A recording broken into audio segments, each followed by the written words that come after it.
예, 안녕하십니까. 이종배입니다. 이재명 변호사비 대납 의혹을 최초 제보했던 이병철 대표. 예, 이분은 한부모 가정을 돕는 시민단체 대표입니다. 근데 이분이 안타깝게도 유명을 달리했습니다. 근데 이분이 이 녹취록을 총 6개를 가지고 있었는데, 그 중에 3개가 해경군 김씨와 관련된 녹취록이다. 이러한 새로운 의혹이 제기가 됐습니다. 그 이병철 대표와 함께 변호사비 대납 의혹 사건을 검찰에 고발한 단체가 친문단체 깨어있는 시민연대당입니다. 이 깨어있는 시민연대당 깨시연당 이민구 대표와 이민석 변호사가 어제죠, 13일 그 이병철 대표의 빈소가 마련된 그 양천구 장례식장에서 기자회견을 열고 이렇게 말했습니다. 고인의 죽음으로 문제가 되는 게 총 6개의 녹취 중에 나머지 3개가 녹취의 행방이다, 이렇게 말했는데, 그 나머지 3개의 녹취록 중에 해경군 김씨 사건과 관련이 있다, 뭐 이런 취지로 주장을 했습니다. 해경군 김씨 사건은 2018년 지방선거가 있었죠. 그때 이재명 그 후보자와 전해철 지금은 행정안전부 장관인데 그 전해철 후보자가 경선을 했습니다. 그 경선 과정에서 그 해경군 김씨라는 트위터 계정으로 전해철 후보자를 비난하고 또 허위 사실을 공표하고 또 그 문준용 씨의 그 입사 비리 의혹이 있었죠. 그 한국고용정보원 특혜 채용과 관련해서 글을 올려가지고 문준용 씨의 명예를 훼손했다, 뭐 이런 혐의로 경찰이 수사에 나섰습니다.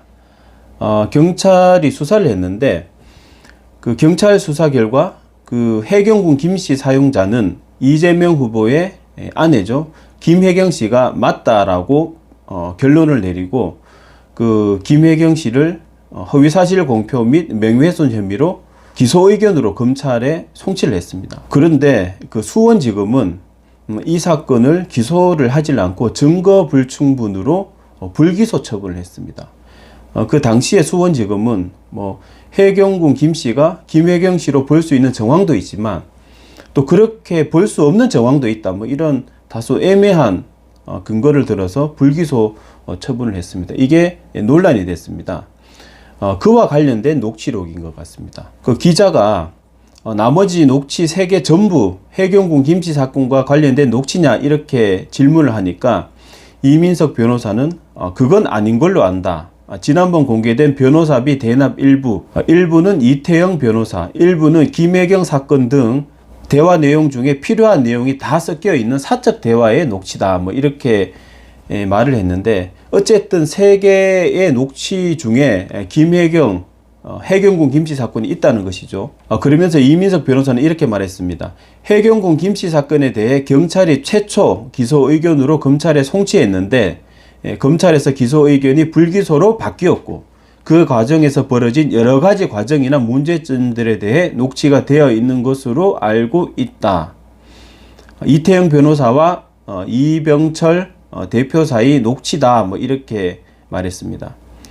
그러니까 이제 경찰에서는 기소 의견으로 검찰에 송치를 했는데 검찰에서는 이걸 증거 불충분으로 불기소했죠. 이게 문제다라고 당시 보고 있었던 겁니다. 뭐 거기에 대해서 이게 문제지 않냐, 뭐 그런 내용의 대화가 녹취가 된 것 같습니다.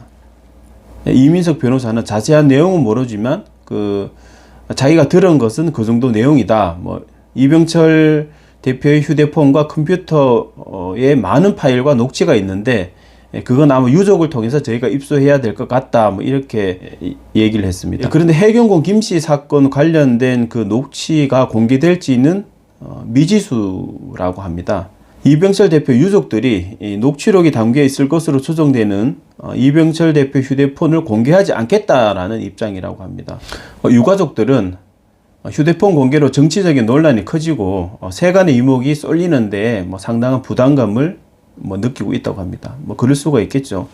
이번 녹취록 3개 중에 해경군 김씨 사건이 녹취가 되어 있다라는 그런 의혹이 제기됐는데, 이건 수사를 통해서 밝혀야 되지 않나 싶습니다. 상당한 유의미한 그런 녹취록이지 않나 싶고, 그리고 해경군 김씨 사건은 경찰에서 수사를 했을 때 이건 김혜경 씨가 맞다라고 결론을 내리고 기소를 해야 된다. 뭐 그렇게 결론을 내렸는데 검찰에서 뒤집혀 버렸죠.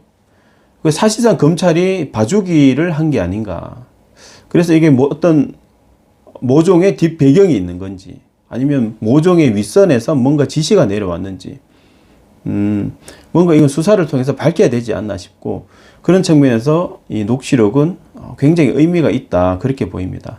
그래서 수사기관에서는 적각 수사에 착수해서 당시 해경군 김 씨가 김혜경 씨가 맞는지 확인하고 검찰에서 왜 이게 바뀌었는지 그런 실체를 파악해야 되지 않나 싶습니다. 예, 오늘 여기까지 하겠습니다. 감사합니다.